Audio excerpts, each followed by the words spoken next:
Halo, kembali lagi ke channel Jenny CN. Buat kalian yang udah klik tombol subscribe, aktifin juga loncengnya ya. Thank you.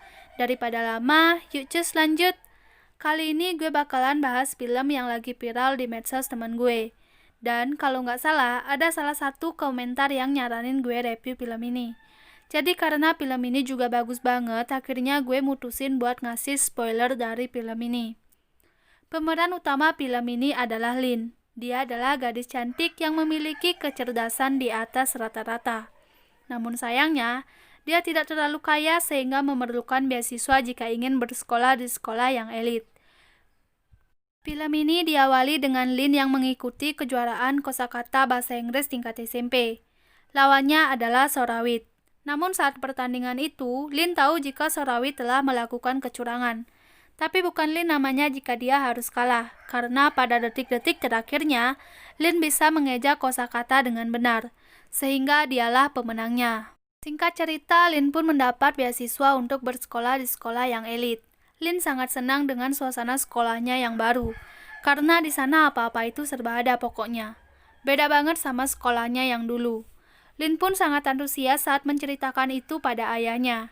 Namun, Lin mengatakan yang paling dia suka dari sekolah barunya adalah ruang musik, karena dia bisa bermain piano di sana. Lalu pada suatu hari, Lin berkenalan dengan teman sekelasnya yang bernama Grace. Grace ini sangat ingin bermain sandiwara, namun karena kepala sekolah menetapkan peraturan bahwa yang ingin ikut sandiwara harus memiliki nilai IPK di atas 3,25, sedangkan nilai Grace bahkan tidak mencapai angka 3. Berhubung si Grace adalah teman pertama Lin, Lin pun menawarkan bantuan dengan membimbing Grace belajar. Dan hal itu benar-benar membuat si Grace merasa senang.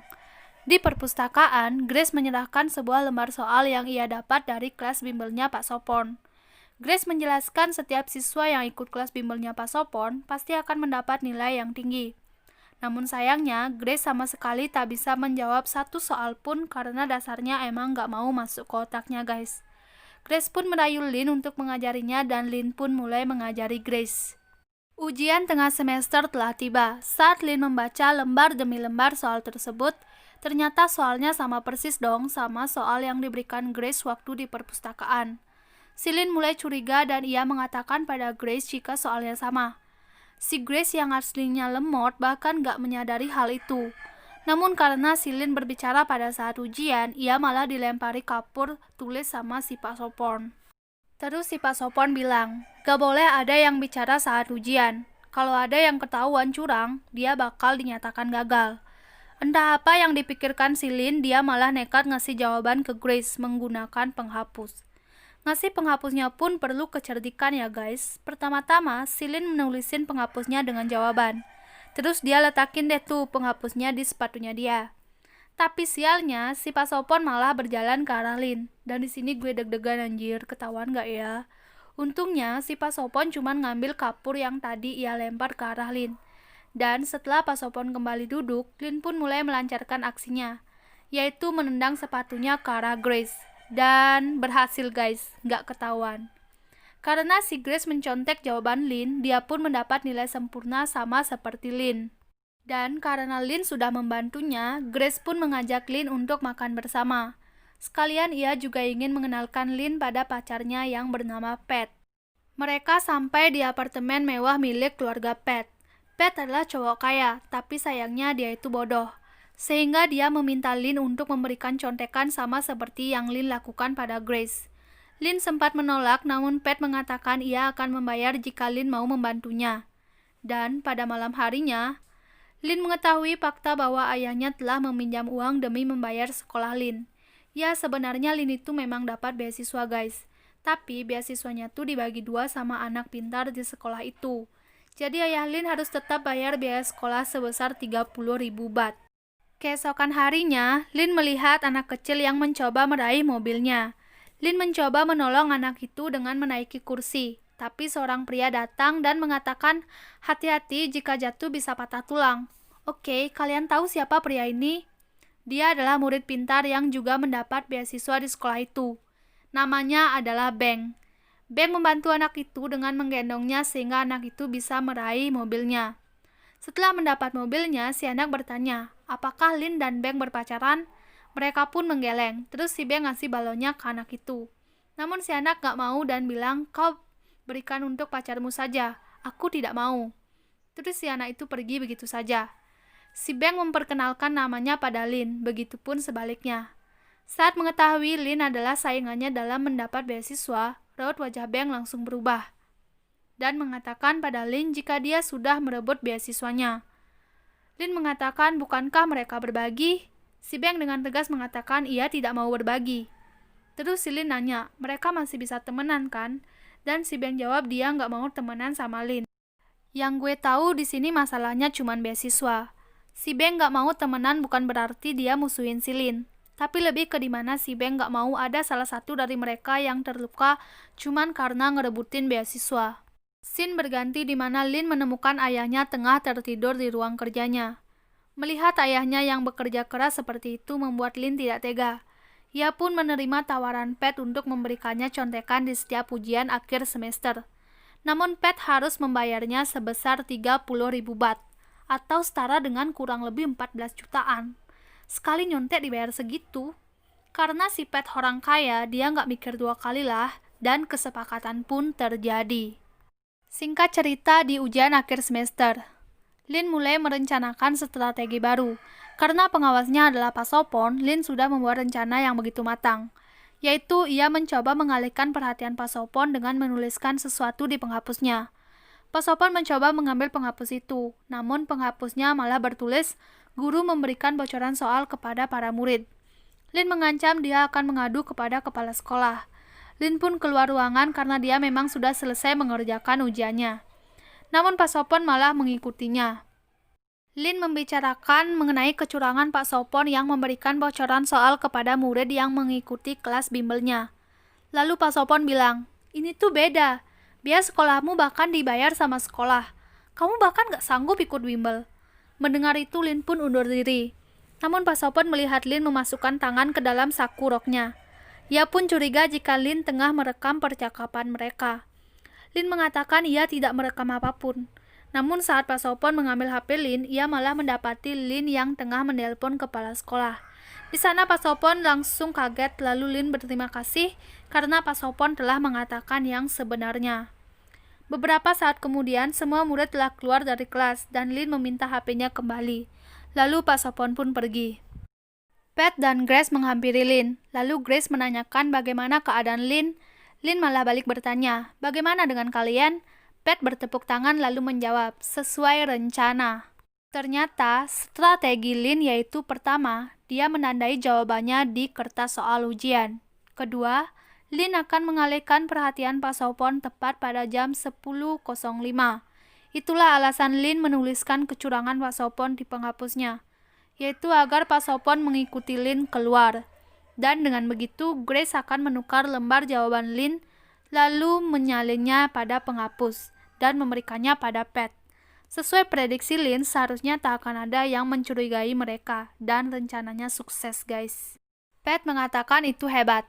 Pak Sopon bahkan percaya jika itu nomor Capsek, padahal itu nomornya si Pat. Entah di sini muridnya yang terlalu pintar atau gurunya yang lemot. Gue jadi bingung. Di malam hari, Lin sebagai anak yang pintar harus tetap belajar kan ya?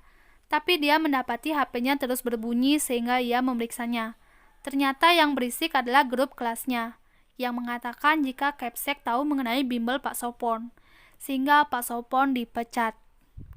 Lin kaget tapi ia tahu siapa dalangnya. Dia pun mendatangi Pat dan mengatakan kenapa Pat melakukan itu.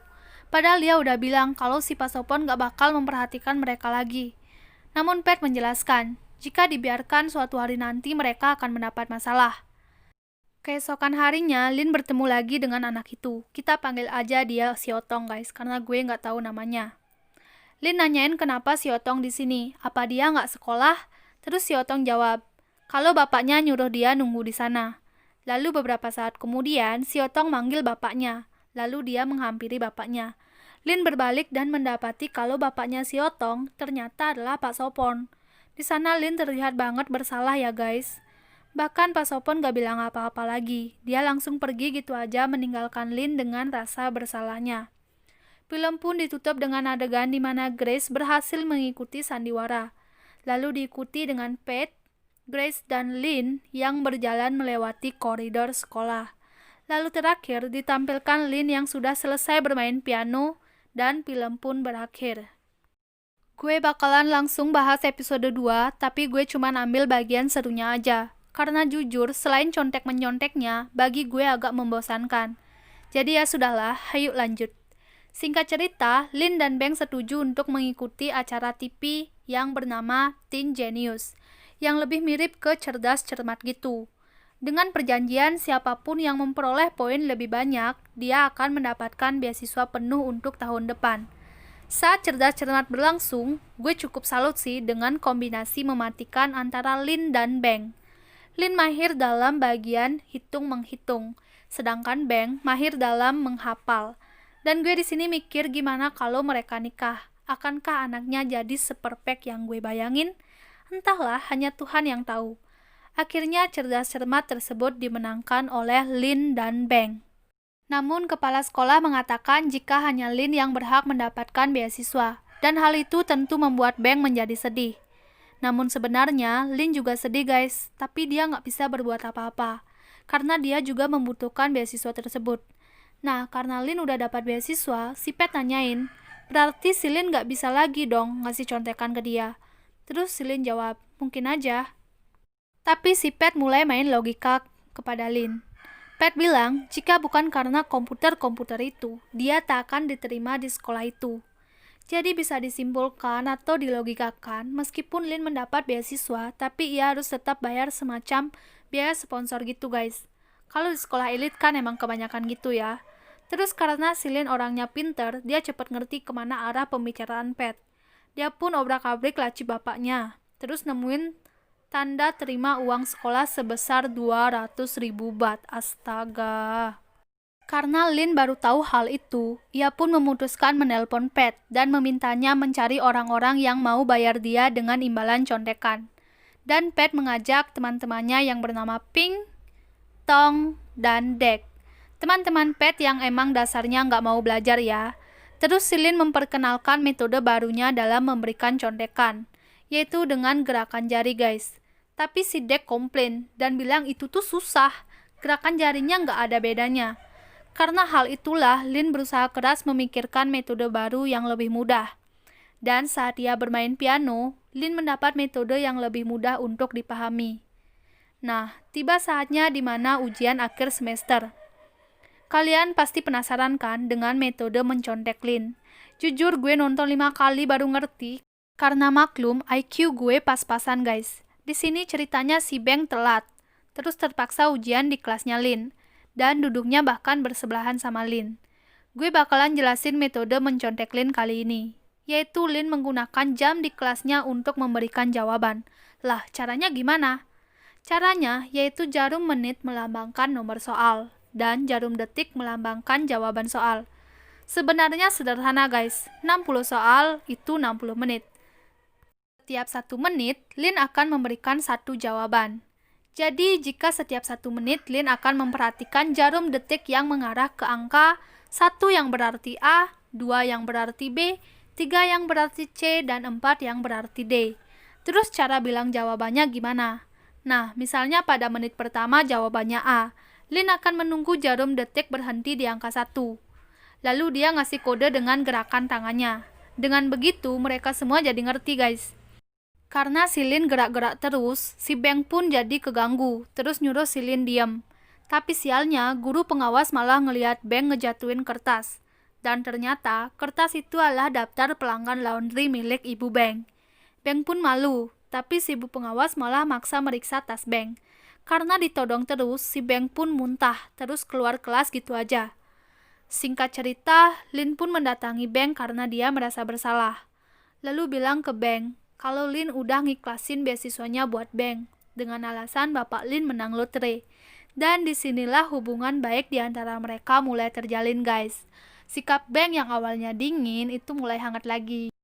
Terima kasih buat yang udah nonton video ini. Kesan dan pesan serta pesan moral yang terkandung dalam video ini aku bakalan tulis di deskripsi ya guys. Dan buat kalian yang mau kasih kritik atau saran kalian bisa banget tulis di kolom komentar. Makasih.